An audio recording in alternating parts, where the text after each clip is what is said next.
Bienvenidos a la economía de Deutsche Welle. Estados Unidos ha creado 428.000 nuevos empleos en abril, manteniendo una fase de contrataciones sólidas pese a la escasez de suministros, la inflación récord y la guerra en Ucrania.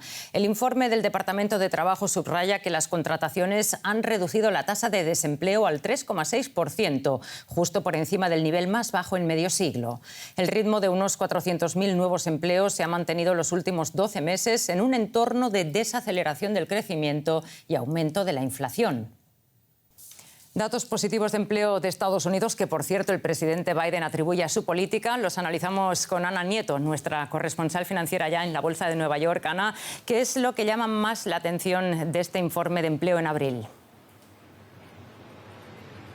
Pues el mercado laboral está fuerte, de hecho está muy cerca de llegar a recuperar todo el empleo que se perdió durante la pandemia. Es posible que se llegue a conseguir en mayo por poco empleo que se cree. Lo que pasa es que está fuerte y siempre hay un pero, se está enfriando. Hay síntomas de enfriamiento en el mercado. El primero es porque, por ejemplo, normalmente se revisan las cifras de creación de empleo de los meses anteriores y normalmente han sido al alza en los últimos meses. En esta ocasión han sido a la baja. También hay una circunstancia y es que se ha caído la población, ha caído un poquito la población activa, hay mucha menos gente buscando empleo. Se cree que puede ser por la última ola de Omicron. Y luego está el dato más importante, que es la evolución de los salarios. Los salarios han crecido un 0,3% en abril. En los últimos 12 meses del año el avance ha sido del 5,5% y el 0,3% de abril ha dejado pensando que probablemente ha llegado el límite de lo que puedan subir las compensaciones. Es algo que se vigila muy de cerca por el efecto que se tiene en la inflación, que preocupa tanto a la Reserva Federal, a los hogares y que deja tan nerviosos a los mercados. Ana, dices que casi se ha recuperado el empleo perdido durante la pandemia. ¿Es así también para los latinos? Bueno, el desempleo latino siempre ha estado por encima del mercado en general. En este mes ha quedado en el 4,1%, pero es una cifra que está muy cercana a los bajos históricos que se consiguieron en el año 2019.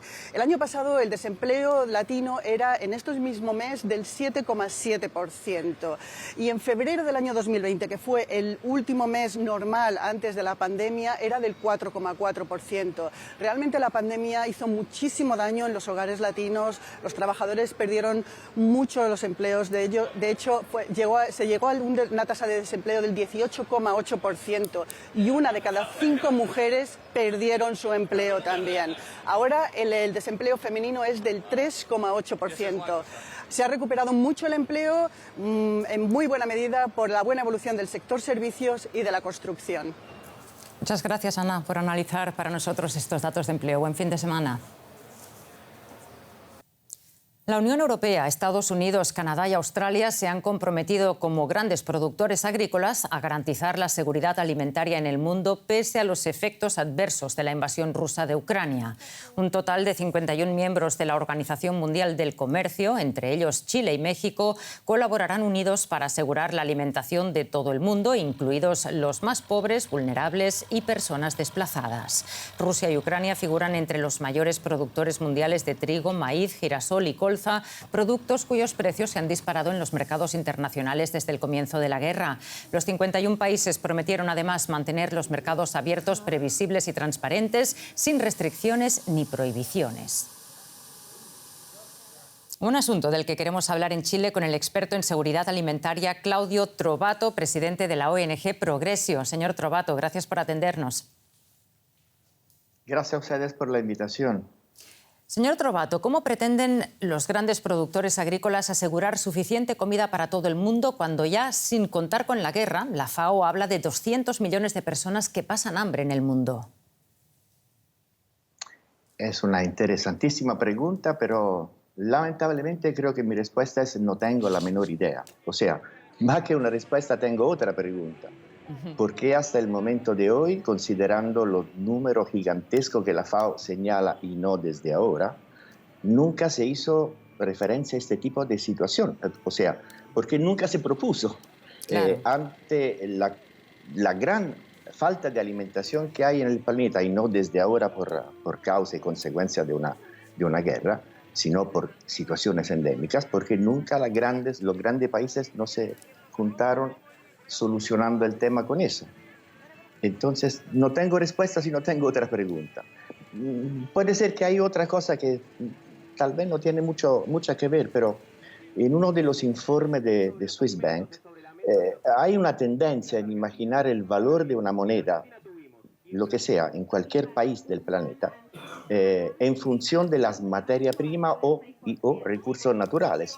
Tal vez esto es una suerte de reinvención y reestructuración del mercado global, considerando que entre los países que garantizaron su aporte para aliviar la falta de alimentos que se proyectan, Bielorrusia, Ucrania y Rusia proveen con un porcentaje bastante alto, bordea casi el 38%, la dotación no solamente de granos, otro tema importantísimo, también de fertilizantes. Exacto. Si la primera sirve para la alimentación, la segunda sirve para la agricultura.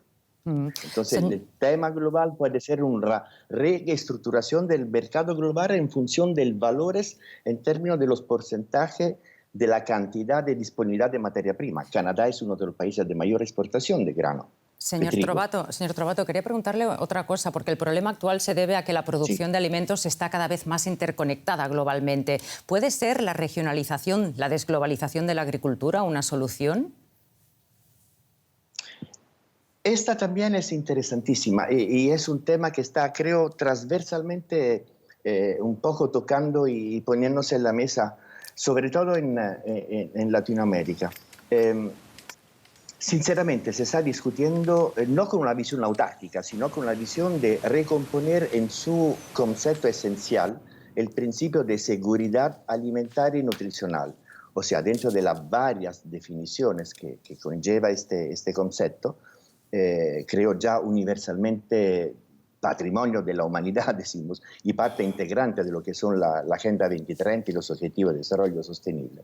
El primer punto es garantizar en calidad y en cantidad la dieta para la población, que sea de un condominio, que sea de un barrio, que sea de una ciudad, que sea de una región, de una provincia, de un estado, de una región y del planeta. Entonces, el principio básico es, en el anillo más chico, cómo pensamos a garantizar la autoalimentación. Esto es importante porque significa revitalizar sinceramente el concepto de agricultura familiar y campesina. Señor Trovato, un tema sin duda muy interesante, apasionante. Lamentablemente se nos acaba el tiempo. Muchas gracias por esta entrevista. A ustedes, ya. Muchísimas gracias, buen trabajo y hasta la próxima. Gracias. La guerra en Ucrania amenaza la seguridad alimentaria mundial. Las organizaciones de ayuda advierten de una catástrofe alimentaria. Un tercio del comercio mundial de trigo procede de Rusia y Ucrania justamente, pero ahora muchos agricultores ucranianos no pueden sembrar y, por tanto, no hay granos para la exportación.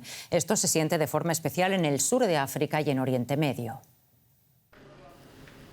En esta panadería de Beirut, la preocupación por la falta de harina es el pan de cada día. Alice Mahi, su propietario, teme verse obligado en breve a cerrar su ya antiguo negocio. Ahora venden la harina en el mercado negro. Antes costaba un saco 100.000 liras, ahora cuesta 6 y hasta 7 veces más. El Líbano compraba hasta ahora el 80% de su trigo en Rusia y Ucrania, pero ahora los precios se han disparado en los mercados mundiales. Y como los silos de cereal en el puerto fueron destruidos, el país no tiene capacidad de almacenar. Hasta el comienzo de la guerra, Ucrania era uno de los principales productores mundiales de trigo. Muchos países del norte de África y Oriente Medio dependen de su producción. El actual bloqueo de los puertos ucranianos también amenaza la ayuda alimentaria mundial. Eso en un momento en el que la demanda aumenta de forma dramática. Solo en 2021, alrededor de 193 millones de personas corrían riesgo de padecer hambre. En los puertos ucranianos se acumulan 4,5 millones de toneladas de grano. Solo el de Odessa facturaba antes de la guerra 4 barcos diarios, unas 200.000 toneladas. Ahora ya no funciona. Vecinos como Alemania y Austria quieren ayudar y compensar con el transporte por ferrocarril, pero las capacidades son mucho menores que las de los barcos. El puerto rumano de Constanza ayuda con el transporte marítimo.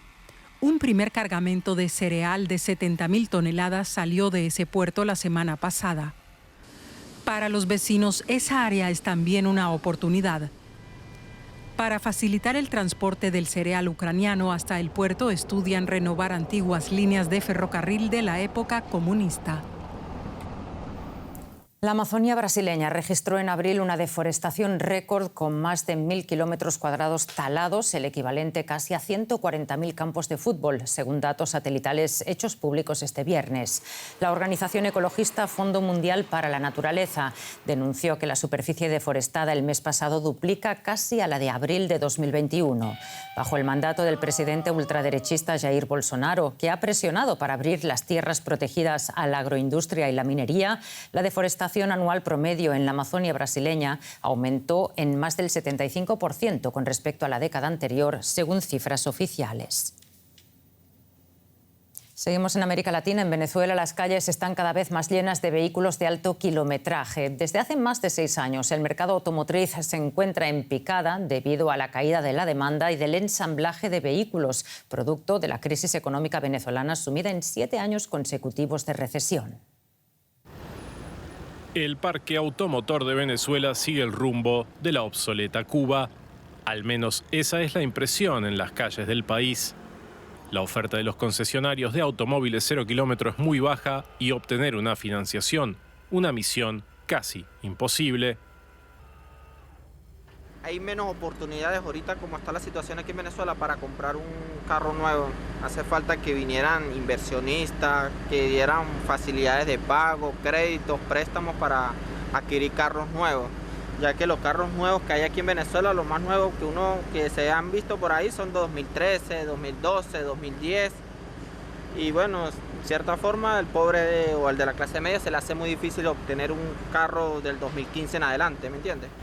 Esa falta de créditos para la adquisición de vehículos y los altos costos de carros nuevos, en su mayoría importados, impulsan la compra de autos usados, vehículos que son más baratos en su mantenimiento. Vienen a los talleres de la calle porque cobramos más económico que un concesionario autorizado. Y bueno, se repara, el carro vuelve otra vez a funcionar perfectamente bien, vuelve otra vez a su recorrido normal y la gente resuelve. Es lo que se busca, resolver. Que son carros viejos, bueno, nos toca. Imágenes que contrastan con las de otros tiempos. Venezuela llegó a tener la clase media más próspera de América Latina y el Caribe y un parque automovilístico admirado en la región. En la década de los 90 se ensamblaban casi 2 millones de vehículos al año, pero la compleja crisis política y económica reciente acabó prácticamente con esa clase media, con su poder adquisitivo y por ende con la demanda masiva de automóviles de última generación. Vamos con un breve resumen de otras notas económicas. El gigante aeronáutico International Airlines Group, propietario de British Airways, redujo sus pérdidas en el primer trimestre tras el levantamiento de las restricciones por la COVID. La empresa espera volver a la rentabilidad en el segundo trimestre del año y prevé recuperar un 80% de la capacidad de transporte de pasajeros de 2019 en el presente ejercicio. El fabricante de aviones estadounidense Boeing trasladará su sede de Chicago a Arlington, en Virginia. De esta forma, sus directivos estarán más cerca de los reguladores y de los legisladores, así como del Pentágono, un cliente clave. La reputación de la empresa se vio seriamente dañada tras 2 siniestros ocurridos en los últimos años. En el sur de Queensland, en la costa este australiana, los productores de leche y de piña se han asociado para crear una destilería de ron. La clave está en un subproducto de la destilación que incrementa la producción de leche, con beneficios medioambientales y empresariales. Gracias a sus suelos fértiles y praderas, el norte de Brisbane, en la costa este australiana, es una zona productora de leche desde hace más de un siglo.